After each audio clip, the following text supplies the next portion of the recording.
अगर आप भी चाहते हैं MS मां शारदा म्यूजिक का गाना सबसे पहले आप तक पहुंचे तो सब्सक्राइब का लाल बटन को दबाएं और बेल आइकन को दबाना ना भूलें।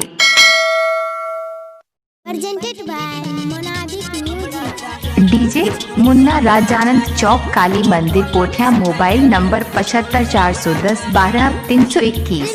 Recording Studio Simri Bachapur। Singing by Bulbul Premi Raja।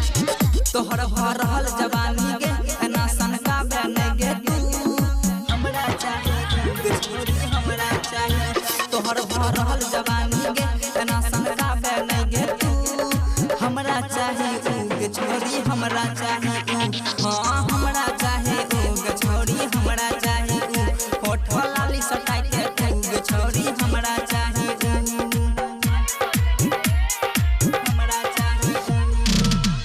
Recording Studio Simri Bachapur।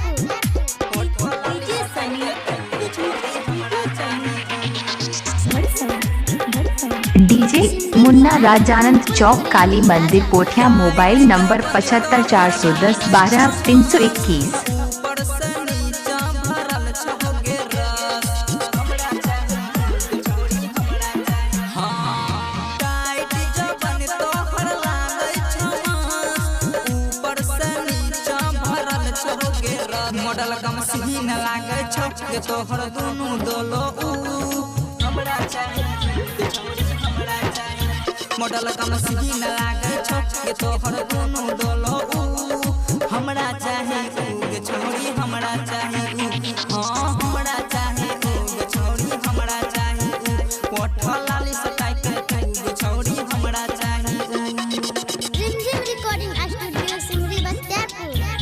होठ लाली सटाई के गे छोरी हमरा चाहिए DJ Siva।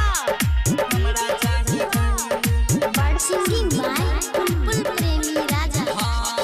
बुलबुल कहै छौगे गजबे छौची किसना ओपन कर दो भीतर के ली DJ Munna Rajanand Chowk Kali Mandir Pothia mobile number 75 410 12 321।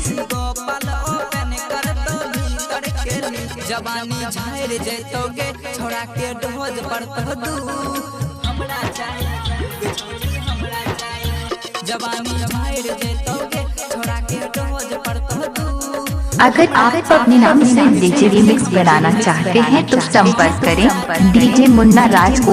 Mobile number है 75 410 12 321।